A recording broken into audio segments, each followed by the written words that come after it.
Hello and welcome to another session of a colour analysis of a film. This month, I was given a challenge. I was asked to do a particular film that I hadn't seen before, and I acquired it. I sat through it, and then I decided that a film about a group of middle-aged ladies acting like whinging teenagers simply wasn't my cup of tea. I couldn't put myself through that again. So this month, we're looking at an alternative. It's called The Devil Wears Prada. Let's get into it. If you haven't been here before, each month I do a colour analysis of a film. Now, that film might be a request. It might be something that's taken my fancy. This month, of course, it's one that was a partly requested film. Certainly, you're welcome here. If you've been here before, welcome back. I like to see my subscribers enjoying the little bit of information that I hand out in terms of the colour content of a film, because when we can see the colour content of a film, we can generally see, because the colours appear on the characters before the action, you can actually anticipate what that action is likely to be.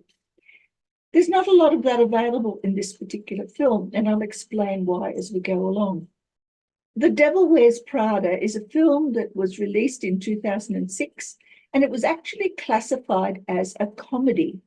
There's not a great deal of comedy in the film itself, although there are some situational issues that could have been milked for comedic effort had the producers and the director decided to do so. It plays out more as a coming-of-age narrative. The story revolves around three primary characters, and all of them are involved in the fashion scene in New York. It made $326 million in its release, so even though it wasn't a blockbuster, it certainly was up there amongst those. It mainly received fairly positive reviews. The critical consensus was that it's a rare film that surpasses the quality of its source novel. On the other hand, a dissenting view said the film ultimately fails because it lacks the sharpness needed to make a successful satire. And indeed, I must agree with that. The analysis from Rotten Tomatoes was that without Meryl Streep, who is one of the main characters, without her performance, the movie is useless. But regardless of this, a sequel with most of the original cast is planned for release this year. So I'll be interested to see how they've changed the colour content, because there's some problems with the colour content of this particular version. So let's get started, shall we? The first character we meet is Andrea Sachs, also known throughout the film as Andy. She's a recently graduated journalist who has been hired as a junior personal assistant. Emily Charlton is the person whose job was that particular junior personal assistant, who has recently been promoted to senior assistant and now looks down on Andy as she applies for the job. Miranda Priestley is the nominated devil in this particular film. She's a notoriously cruel editor-in-chief of Runway magazine. Now, the role was supposedly based on the American Vogue editor Anna Wintour, and she had developed for herself in this film a similar reputation.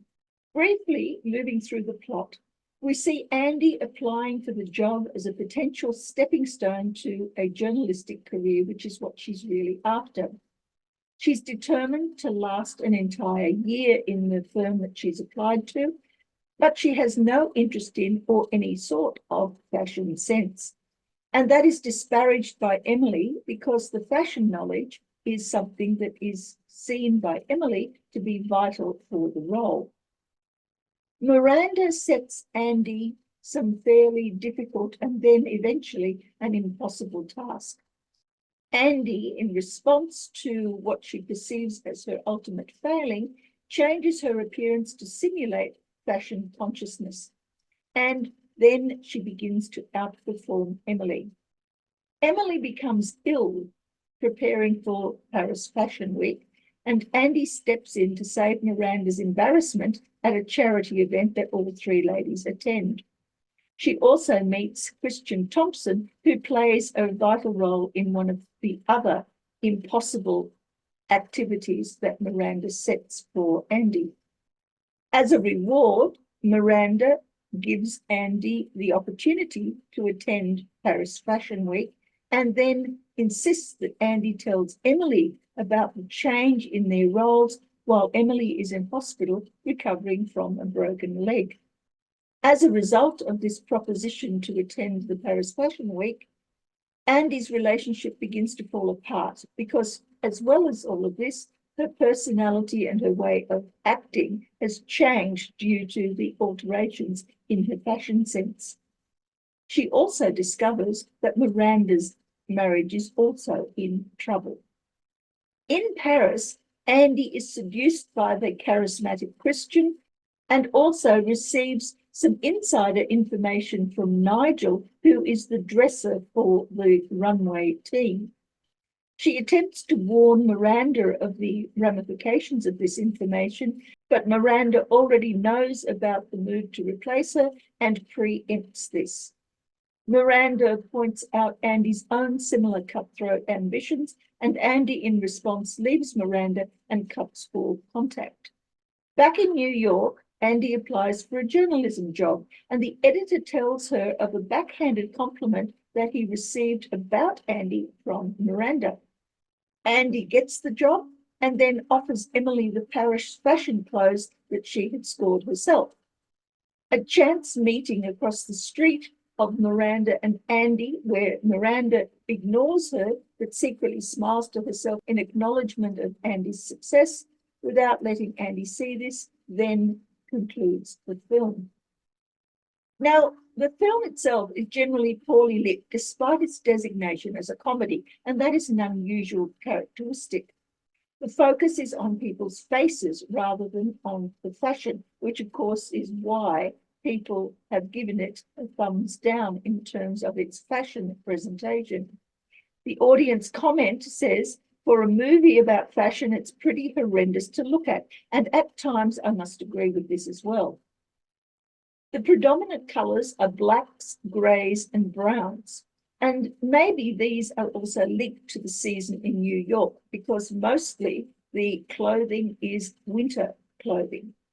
It's also reminiscent of what I call dick flick movies, that is, films that contain a limited number of colours associated with those films that generally portray male stories rather than women's stories. I'll put a link to the video introducing colour film analysis, which discusses this particular aspect in the show notes. There's an occasional flash of white, green, blue, orange, and red, and these mainly appear in the montages, but they're also muted and dark. There are 2 of these montages for Andy and Miranda each. The montages tend to progress the narrative in time, but not in action, and so are not greatly relevant to this colour analysis. Let's begin then with Andy's costumes. We first see Andy in purple and black. She's preparing at home for her interview. As she heads for the interview, she's put on a brown coat. She's interviewed in grey, brown, and white, and her first day on the job consists of a blue and grey outfit. Then, back at home, she complains to her boyfriend about the horrendous start she's had to the day in white and black. And then we progress into the first montage. Here we see her in red, although it's a very muted red, then in brown and black, which we see twice, then just in brown, then in grey, then in brown and blue, then in grey and white with a flash of red, and then red and black, and finally we see her in grey. As the film progresses, she's seen in pink as she has dinner with her father, but that dinner is aborted due to Miranda's incessant demands. And this is the first of the impossible tasks that Miranda sets her and she fails it, seeing Miranda afterwards in brown and black. This failure then leads into the post-transformational montage, where she visits Nigel, the team's stylist, who offers her a red outfit. And after that, we see her in black and grey, green, white and brown, orange and black, white and grey, black, brown, and black and brown together. The final montage shot is of Andy still being overworked, and this time she's wearing white and blue. Miranda notices the change in Andy's clothing choices, and we see this firstly when she notices Andy in black and brown, and then later on in brown. But Andy is never off duty, and even when she's in white and red at a celebratory party, she's still having to respond to Miranda's challenges. In brown and black, she continues to work towards some sort of acknowledgement from Miranda. And that acknowledgement comes in the form of a charity party to which she is invited, and this time she's wearing black. Now, this is an interesting costume because lots of the other people within the film comment on how fabulous she looks, but quite frankly, the costume itself is never clearly defined in the film. So it's very hard to see the details, nor whether it is indeed a fabulous outfit. After this, she is invited to deliver to Miranda's house the book of the next month's version of the Runway magazine. And here she is seen in black, white, and brown, where she is tricked into inadvertently breaking the rules by Miranda's twin daughters. As a result of this, she witnesses Miranda's crisis in her marriage. The next day, Andy is expecting to be sacked for breaking those rules, and we see her in black and also in a multicolored outfit. This is the only multicolored outfit she wears. But things have gone differently for her, and instead she's told that she will be going to Paris instead of Emily due to Emily's broken leg and hospitalization. And here she's wearing brown with a touch of red. In Paris itself, she's preparing for the grand night by wearing black and grey. And then, due to being seduced by Christian, we see her the following day nude in a white sheeted bed. There's a bit of panic dressing in which we see her in black underclothing. And then she attends Miranda's succession speech in black and green. And it's in this same costume that she leaves for the airport and quits Miranda's service. Her new job is attained when she's wearing brown and black, and it's the same costume that she sees Miranda in the street at the end of the film. So let's quickly analyze what these colors say about her. Black appears 19 times, and it's always about developing her own path. But there's a query here as to whether she's also playing the dominance game, because the further she moves towards Miranda's good graces, the more black she begins to wear. Brown appears 16 times, and here she's always showing determination to complete or overcome some sort of challenge. Usually the challenge is set by Miranda. In grey, which appears 8 times, she's coping with the unexpected and the unusual. And white, which appears 7 times, she has a clash with or is trying to cope with reality. Red flashes occur 7 times, and here we have a challenge of decision-making. What will she decide to do? Blue appears twice, and initially it's a bright blue, but this is pre-transformation. After that, the blue is muted and dark, just like all of the other colors that appear in the film's costumes. Green also appears twice, and this is always associated with choices related to her values. And purple appeared once, at the beginning of the film as she's preparing for her initial interview is later seen as grey. So the purple view tends to suggest some form of excitement, whereas the grey view has more to do with coping with the unusual reception that she receives at the runway offices. She's seen in pink once when she is overwhelmed by both her father's generosity and also by the demands made by Miranda. And nude, which is very closely related to pink, also appears once, and it's associated with white, which tends to indicate that there is some sort of fright occurring for her. So let's move on now to Emily's costumes. Emily initially greets Andy in black.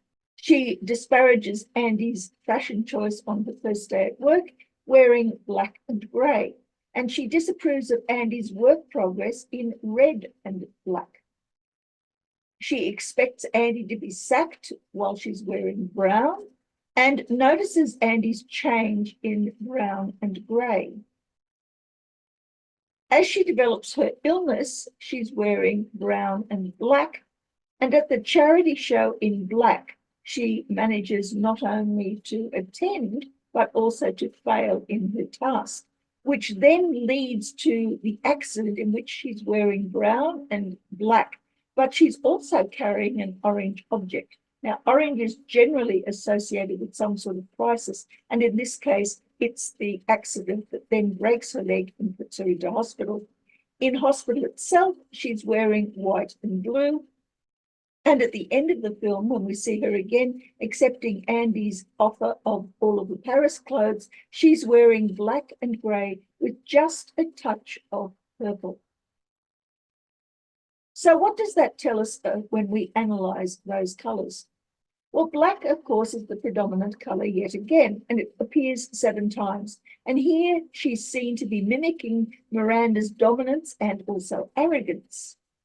In grey, which appears 3 times, she's needing to evaluate the other, and she makes a point of evaluating Andy in a negative way. Brown is seen 4 times, and here she's focusing on her own ambitions. Red appears once, where she's expressing extreme disdain for Andy. Orange appears once, which of course is associated with inattention that causes the crisis of her accident. And blue also appears once, where she's in a static situation, unable to escape, and that is when she's in hospital. The purple that appears once, right at the end of the film, tends to signify a hidden pleasure. Moving on now to Miranda's costumes. The first view we get of Miranda is a pair of red high heels. As Miranda enters her office, she's wearing black, and she interviews Andy in dark purple. Andy's first day is seen with Miranda in brown, black, and green. And then we get into a montage for Miranda's costumes. We see her in brown and black, orange and black, blue and brown, red, brown and grey, black and white, blue, white and red, black and brown, and then green, grey and black. When she's trapped in Miami during a hurricane, she gives Andy her first impossible task. And here she's wearing brown and grey. And after her return, she demonstrates her anger with Andy's failure, wearing a muted dark red. This is when she begins to overwork Andy. She's wearing green and grey. She's wearing black, white with a touch of red, and that occurs twice. And then she adds some grey. And this leads us into montage number 2, associated with Andy's own second montage.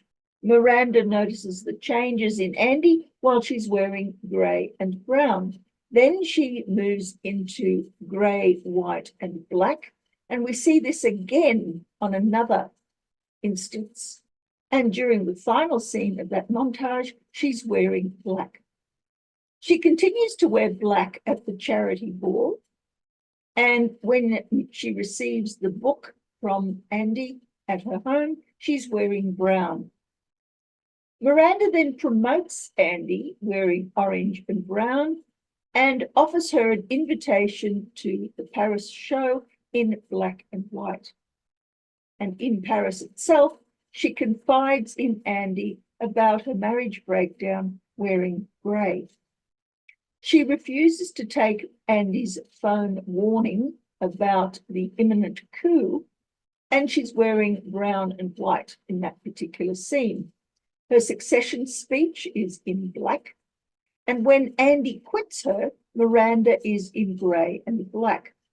And finally, when she sees Andy in the street, she's wearing brown and black with an orange scarf. So what can we make of these costumes? Well, black appears 14 times, once again, the dominant colour. And here she's demonstrating her own dominance, but also her own perfectionism. Brown appears 11 times, where she has a demanding work ethic, both for herself, but also for those around her. Grey appears 10 times, and here is disguised anger that comes across as coldness and objectivity. White, appearing 7 times, shows her approval of Andy's growing competence. Red, at 6 times, expresses her anger and intolerance of people around her. Green, she wears 3 times, and here she's evaluating Andy's work performance. Orange, also appearing 3 times, is a silent approval of that same performance by Andy. Blue is seen twice, and here we have a changelessness in her routines. Purple appears once, where she's evaluating Andy's job application. And because it's a dark purple, it tends to be a rather quiet, introspective evaluation. There's certainly no joy in it. And finally, we have a nude décolletage, which appears when she is wearing that black dress at the charity ball and needs help to overcome the situation. Which now brings us to a summary of the colours. Black is always the interplay of strength and competition among the 3 women. Brown is all about work and about maintaining personal ambitions. Grey is associated with keeping feelings under control and also maintaining distance between themselves and those around them. White is all about evaluating the evidence of whatever reality appears, and red is about managing anger and intolerance of those around them. Green shows values that are under challenge and also are changing, and orange is a change in direction of either assessment or an experience that changes a direction. Blue is surrender to what is unchangeable, whereas purple is the presentation of a novel situation. And pink is all about vulnerability, and that is linked to nudity as well, because while nude, there is assistance required, both by Miranda from the 2 girls who are working with her at the charity ball, but also assistance to get to where she needs to be by Andy when she wakes up in Christian's bed. And that brings us to the end of the colour analysis of The Devil Wears Prada. I found it an interesting film because it doesn't have the usual gamut of colour that we see when we are looking at what is supposed to be a comedy. I hope you've enjoyed the presentation, and I'd like to hear what you think of the colours that are displayed on the women's bodies in this film. Certainly, I'm glad to have brought you yet another film, and I don't know what I'll be seeing next, but if you have any suggestions, pop them in the comments below, because I'll be more than happy to accommodate you. Just don't send me any films about childish, middle-aged ladies. They don't appeal to me at all. Until next time, may the colours that imbue your life be those that bring you joy and happiness, no matter what you do. Bye.